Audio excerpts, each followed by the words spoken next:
Most Wanted Part 2. Here we come. Okay, so before we get into this video, I know it's a bit of a blunt opening, but I really don't know how to open this. So, Most Wanted Part 1. Let's just do a little recap. I think that this series so far, as of reading 6 books, plus the 1 special edition, or not special edition, but hardcover book, you get the point. I think that this series so far is just lacking a lot of creativity or originality, which is honestly bad, but as long as it can pull it off, which it kind of did, I think that it's fine. So far, the series average is basically a 7 out of 10, and that's not bad. What we've got here today is the final 4 books from the mainline Most Wanted series, and we also have the 4 special editions, which is Zombie Halloween, 12 Screams of Christmas, Trick or Trap, and The Haunter. So, with that being said, let's just get straight into this.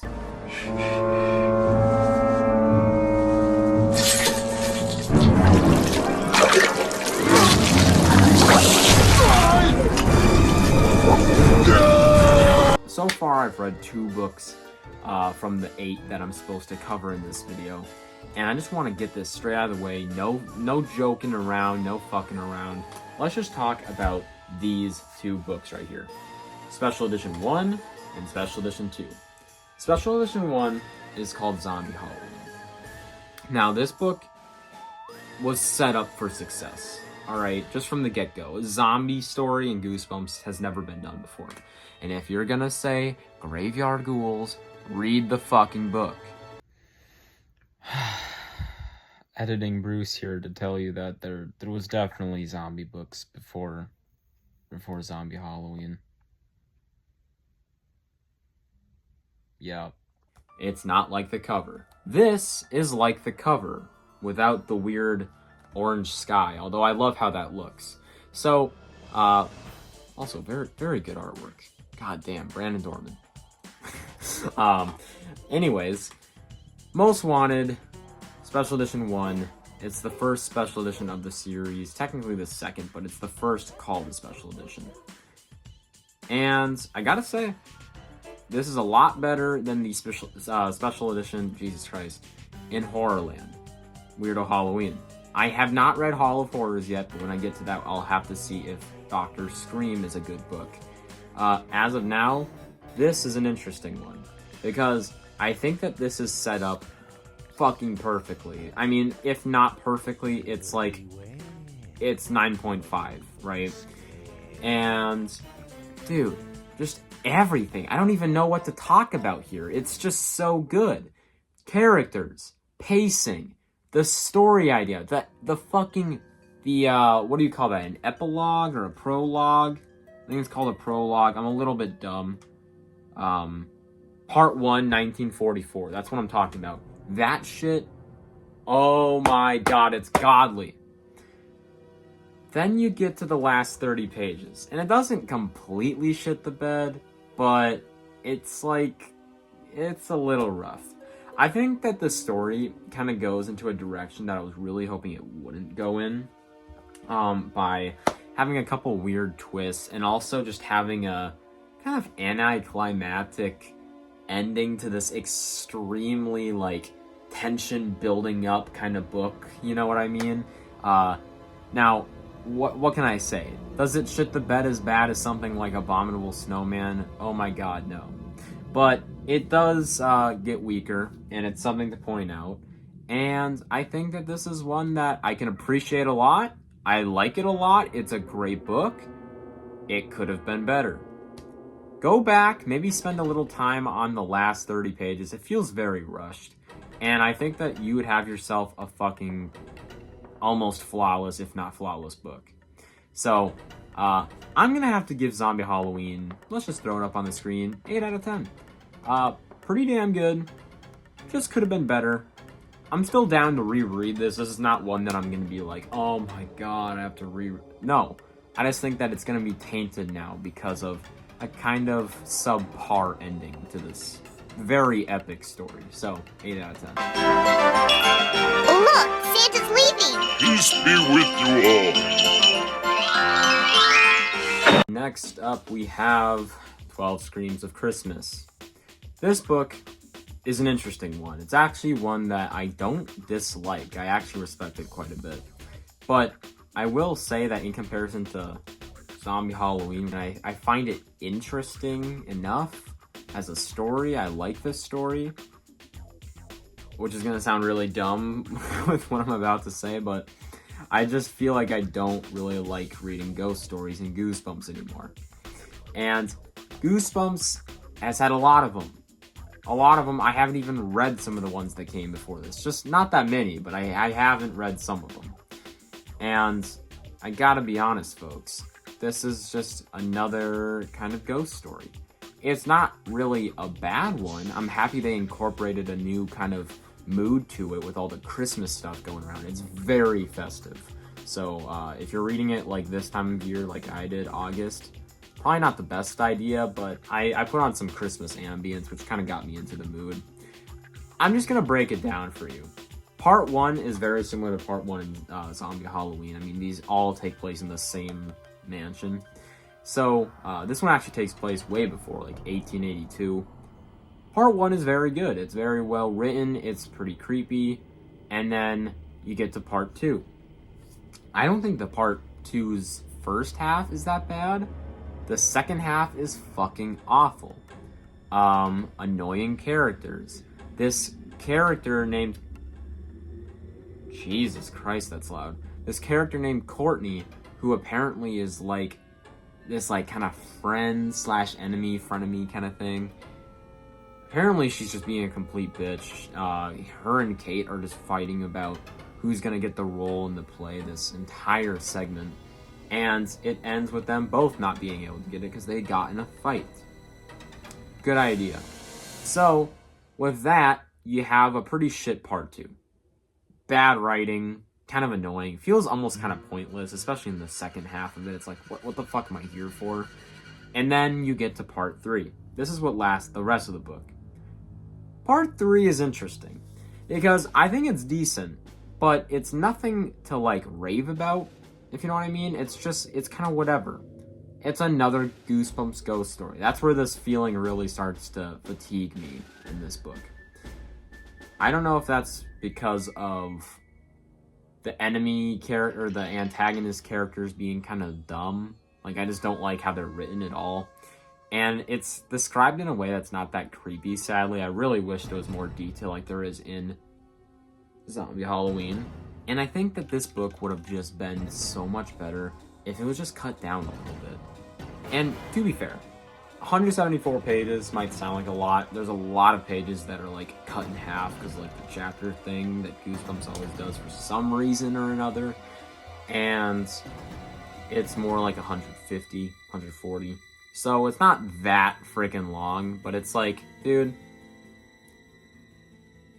this could be like 120 pages. I respect it as a special edition. It's an okay book. I'm gonna go ahead and give this one a 5.5. It's not horrible, and it's not even bad, right? It's just whatever. It's almost decent, but I find this to be just extremely middling. 98% of the book. So, cool concept. Nice that R.L. Stine, who's, by the way, Jewish, is making a Christmas story. That's interesting. But, yeah. Christmas. 12 Screams of Christmas. I am really happy to be done with this book because it's fucking warm outside. Alright. Next book. Do you have Prince Albert in a can? You do? Well, you better let the poor guy out. Well, Mike Hanlon, that I had to go, that I had to get cleaned up. Tell it. Okay. I gotta be honest. So far, and this is saying I haven't read Hall of Horrors, I haven't read Slappy World, I haven't finished Most Wanted. This is, as of now, my favorite modern I've ever read. Now, here's the deal. Why is that? Well, I know tons of people are going to ask me because this one's actually kind of divisive, I guess. I didn't know about that until like pretty recently. But this book Oh my god. I mean, just the idea. Who fucking comes up with that? Only R.L. Stine, guys. That is an insane idea, and it works. The entire climax is so fucking awesome. Oh my god. Dude, you're rooting for these clowns this entire time, and you're like, do I want to root for these guys? You're like, I don't know, these could be some pretty weird-ass people. The guy that's revealed way later in the book as a new character who, oh my god, he's insane. Great villain. I think that this book is basically flawless. I mean, perfect setup. I think the characters are amazing. These two close friends are like they're like two peas in a pod, right?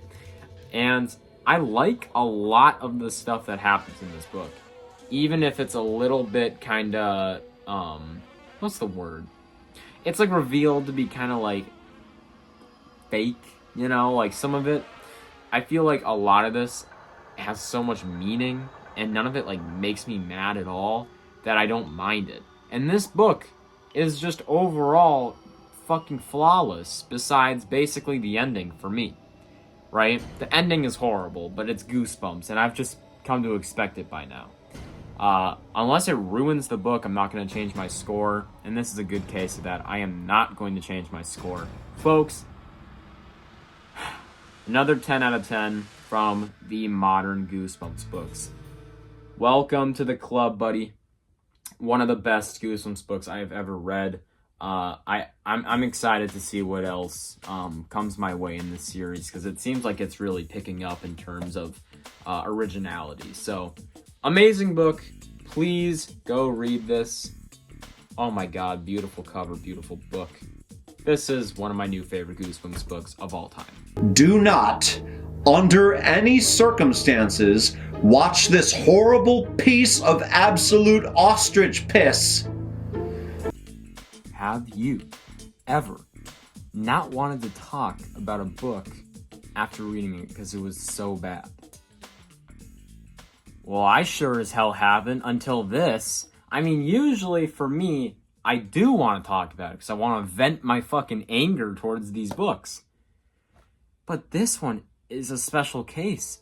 I mean, this is one of the worst Goosebumps books I have ever read, ever. And I have little to no desire to talk about it at all. Oh my god. I mean, what is there to talk about? I mean, first of all, shit fucking pacing. I mean, it's just all over the fucking place. It's boring. It's fucking... The opening is, like, so lame and just dumb. The entire, like... The entire, like, revenge storyline is fucking bullshit. I mean, R.L. Stine, I swear to God, must have had, like, some childhood trauma where, someone got revenge on him, and now he's like, don't get revenge on people, guys. And it's like, this is extremely bad. Like, this is justified to have revenge on somebody. The bullies in this book are fucking horrible. And what's shocking to me is the fact that this book is basically never talked about. And, you know, maybe that is because of what I just said, right? I don't want to talk about it. It's fucking stupid. I don't want to because there's, you know, reasons, which I'll get into. But this is just never talked about. I mean, as a book, yes, it's a modern. Two, it's in a series that's already not very popular. Like, this series is not that popular. And I guess not to mention, it is a special edition, so most people don't even give their time to these. It's like, why would I want to read a 170-page Goosebumps book, right? But, god damn, this book's bad. And I think this is the reason I don't want to talk about it. It's exhausting. As a read, it is exhausting. Not only because it's bad, there's just so many reasons. First of all, why is this 170 pages? I mean, my god, I know we said in this video already, 12 Screams of Christmas might have been a little too long. This is way too long. This could have been a fucking short story. And it's one of the longest books in the entire franchise, ever. Oh my god. What else is there? I mean, I guess this is worthy of a mention. What is the third part? I legit I put the book down after reading the last page of part 3, and I actually talked out loud to myself, and I said, what the fuck did I just read? It is so random. It makes such little sense. It is so fucking forced in, and it's just, oh my god. This whole book is fucking directionless and fucking, oh my god. Fuck. I'm sorry for saying that so much. But this book is really, truly awful. Do not read this. This is bottom of the toilet bowl covered in caked fat shit from a Taco Bell. This is awful. This is honestly, I have never been so mad reading a Goosebumps book, probably ever. It's not the worst thing I have ever read, but when somebody asked me like an hour ago what this book reminds me of, and I say it has shitty elements from Barking Ghost, You Can't Scare Me, and a couple other crappy books, that's really bad. Like, what the fuck went wrong? Oh my god, this book's awful. Never, ever, ever read this fucking piece of shit. Look at all this fucking... Who's putting all this in the bin? How many portions are you putting in there? How much is in the bin? Look! Look! What the fuck is this? You guys like my new Hawaiian shirt? It's Jamaican themed that I got at a little Jamaican restaurant. Well, I know you said yes, so I appreciate it, but that's not what we're gonna talk about, because this is good. This is not. I want to just get this out there that I'm gonna be talking about spoilers kind of heavily for this book, because I kind of have some stuff to go over, let's just say. And if you don't want to hear it, or you haven't read it, skip to this time frame. Okay, so we've got Night of the Puppet People. Now, here's the thing. I have heard nothing but bad stuff about this book in like the last week, right? As I've been kind of preparing to read it, I've been kind of scared to read it. And people say that the setup is really ass. I'm gonna be honest, I don't think the setup's that bad. However, I do have one issue with it. The opening 15 pages, which is completely separate from most of the stuff in the book, what was the point of that? Maybe it was just to, make what happens later in the book make more sense. I'm not going to talk about that because, that's pretty big. But one thing that is pretty big that I want to talk about is the last 36 pages. Oh, God. It shits the bed so hard. I mean, I think the issue here is just the fact that this book really had nothing going for it. It's just another dummy book without Slappy. As much as I don't want to say that, it definitely is. And I will say, I didn't find the first half very bad at all. Sure, there might be annoying antagonistic characters. I don't give a shit. Sure, there's, a little bit of a basic story. It doesn't feel like anything's really, that interesting. But I was entertained, I guess. Moving into page 90 and on, I'm like, oh my fucking god. And this book is 136 pages. It honestly, towards the end, feels like 150. So, I don't blame Completionist and Horrorlander for telling me that this is a longer book. It's definitely not. It's short, but it feels long just because of the ending. Or not the ending, but just the last however many pages, the climax. There's a little thing about this book that I'm kind of pissed about. There's this little plot point about, the villain characters or the antagonistic characters, the bully characters, they basically lied to the principal and everything. They cut their own puppet strings, and the characters never really get back at them. Our main character even says, this is war. And then nothing really happens? I don't know. And moving back to the climax, I think it's a fucking mess. First of all, why is he turning into a puppet? It made no sense to begin with, and honestly, I think it kind of disfocused the story a little bit. If that's a word, I don't think it is. It made the story feel less focused. That's what I'm trying to say.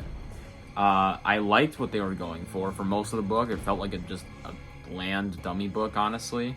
And then it just kind of tried to be a little experimental, and I don't think it really worked. In fact, this entire last portion of the book, where the puppets fight the creator, the puppet master guy, it's almost exactly the same as Dummy 3's book ending. Creativity Stein. I don't want to bring it up one more time in this fucking series. Where's the fucking creativity? All right, overall, enough yapping. 4 out of 10. I'm not gonna give it anything below that. It's not awful. It's not even bad, but 4 out of 10. Just don't shit the bed, and especially when you don't have stuff going for your book already, it makes it even worse. There's books that shit the bed, like Abominable Snowman, and that book did have a lot going for it. This one, not really. Before the climax, it was like a 6, and after it, it's like a 4. So, as a whole, I'm not that impressed with this at all. I'm happy I'm done with it, because the rest of the series looks a little bit more interesting than this one, but hey, what can I say? I think I'm officially done with, like, the really bad Most Wanted stuff. So, I might not have that much left to rant about in this video, but still hear my thoughts, because who knows? I have hot takes here and there, so yeah, alright, Most Wanted. And the series end already. I love you. Yeah, you trying to skibidi riz me up. You look like Freddy Fazbear. Okay, here we go. Here comes the Shaggedy, the third to last book. So I will say that the way this is set up is quite a bit different for our main characters, you know? They have a divorced set of parents. They are moving from New York to way down south, Florida. And they're kind of talking about how some people down south are a little dumb.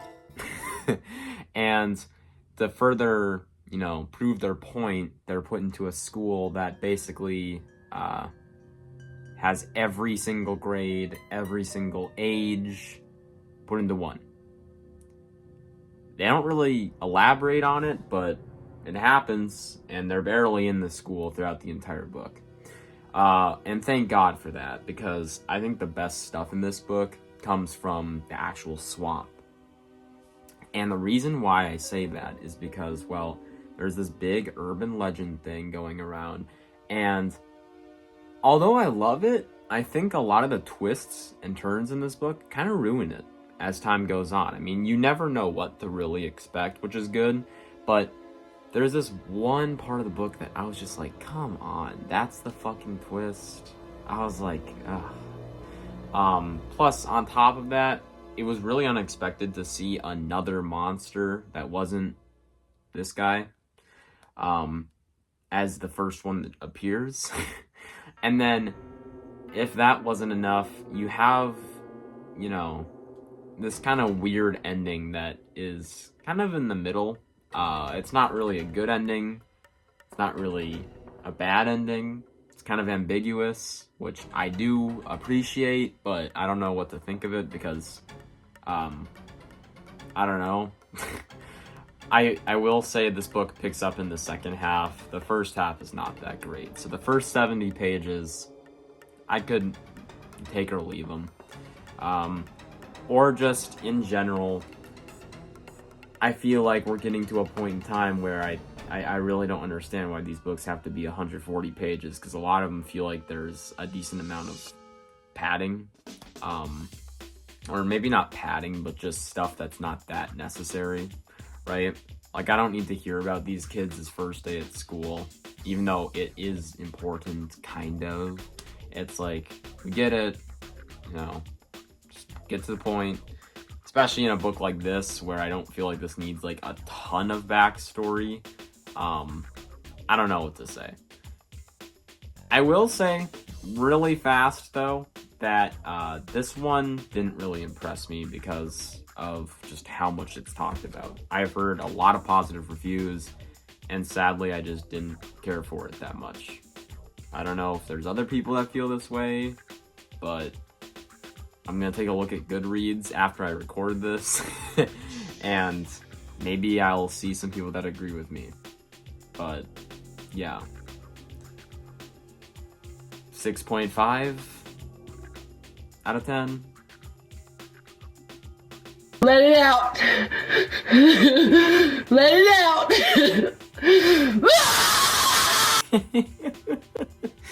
And I thought I was done with shitty Most Wanted books because apparently this series just has an endless amount. And holy fuck, this book was awful. Oh my god. Okay. I want to get this right out of the way that I don't think part 1 is very bad at all. I actually liked it. It was decent. The rest of the book is so fucking bad that I actually think this is a top 3 worst Goosebumps book ever. I just talked about Trick or Trap in this same video, and I think that this is worse. Holy shit. Oh, okay, first things first. Even though I already said some stuff. This is an amazing cover. Thank you, Brandon Dorman. But you did this book way too much justice. Holy shit. This book has some of the most obnoxious writing, some of the worst ideas for the story of the book, and honestly, has some of the worst character moments ever. Ruben, oh, shut the fuck up. I don't want to see this kid. He's so annoying. And our main character's a fucking idiot. And there's just random shit happening to him the entire book. Oh my god, part 3 is legit some of the worst Goosebumps I have ever read. Part 4, just as bad. Part 2, what the fuck's the point? This shit is way too long. Like almost every fucking book in this series. Oh my god. 1 out of 10. Enough said. Fuck this book.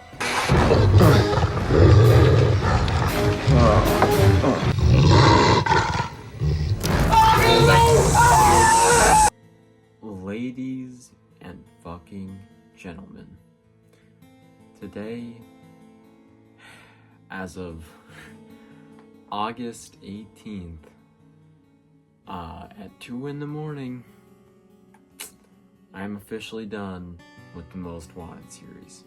I know, I appreciate you guys. I know. It's been a long journey. Last book to talk about, Lizard of Oz, or The Lizard of Oz. What a difference. This book is honestly kind of a weird one to go out on because I just don't have that much to say about it. I think the first half is decent. It's nothing that bad, really. It's not special. I think that it tries some kind of interesting stuff. I think the plot is completely fucking random. It makes almost no sense. But it, if you just go with the flow, it works. I think the back half is a little rough. Especially the last 30 pages. I don't know. I liked how they started incorporating body horror. Once it became kind of like, almost like a blackmail thing, or whatever you want to call that, with the character Adele. I kind of lost interest. I think that this book could have been better if it stuck the landing. Sadly, it didn't, and there wasn't much to really stick anyway. I mean, it was probably going to be a 5 at best, and it ended up being a 4 out of 10. A 4 out of 10 for a extremely mid book. So now that it's a new day and I'm not tired anymore, let's talk about the entire Most Wanted series.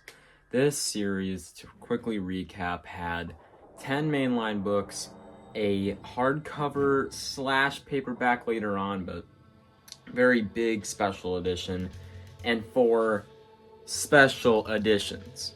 I said that my favorite book was A Nightmare on Clown Street, and my least favorite book was The Haunter. Nightmare on Clown Street got a 10, The Haunter got a 1. What does this say? Well, first of all, the worst book in this series isn't as bad as the worst book in the Horrorland series. Thank God, but it's not far from. And what does this also say? It says that the best book in the Most Wanted series is actually better than the best book in the Horrorland series. So, with that, let's add up the scores. Here's my scores, and this is my average out of 10 number, 5.3 out of 10 on average. 5.3. I guess it wasn't bad. It's not a bad series, but it certainly wasn't a good one. And I think what's sad is that this book series had a lot of potential. You have a good 5 or 6, maybe even 7 books that are very good, or at least have enough potential to be very good. And then you have, sadly, just a lot of stuff weighing it down. 2 1 out of 10 books is really bad. We had a couple 3 out of 10s. It was just hard. And I mean, Horrorland actually has the disadvantage over this series because it had more books. This has 15, that had 19. It's kind of sad.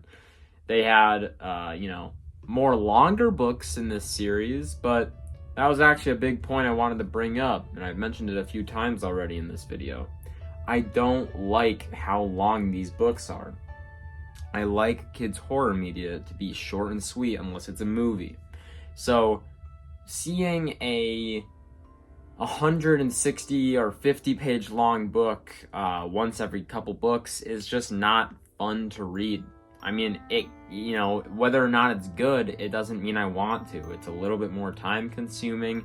I'm more likely to want to take a break while reading it because it's just a lot more, it's a lot more words, a lot more pages compared to the OG series or Series 2000, except, people might be saying, why didn't you say that with Horrorland? They're just as long.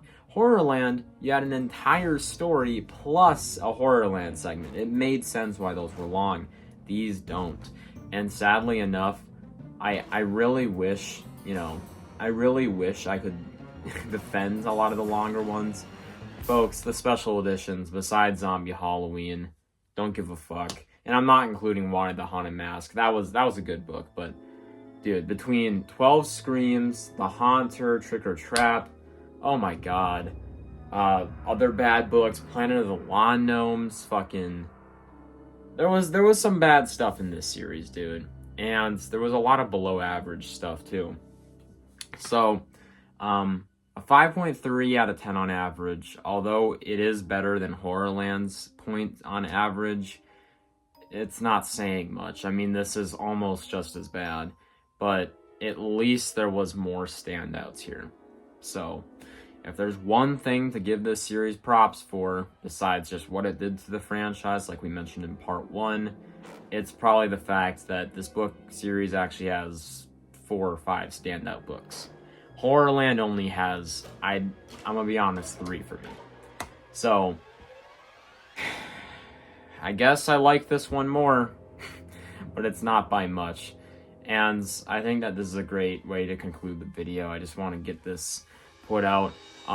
Guys, thank you so much for being patient, even though this part 2 video took a lot less time to create than my Horrorland part 2 video, because I've been on a huge reading kick lately. I'm not sure if it's as of when this is being published, but I just finished this and it's mid to late August. So, as of now, I've been reading a lot lately. and I've just powered through the rest of this series, and I'm planning to read more series. I'm not sure if I'm gonna go into Slappy World, but I might. This depends on how this video does. The last few videos have done great. However, I am planning on doing a Hall of Horrors one soon. So if you guys want to see it, make sure you do anything that you can to support the channel, because I don't want to make these videos if you guys don't like them. So if anybody wants to like or subscribe, share anything, or if you want to join the Discord server, it's a growing community. It grows every single day. I don't really know how to end these giant videos besides just saying I appreciate you guys and I hope you enjoyed the video. So without anything else being said, have a good night. Peace out. Enjoy your weekend.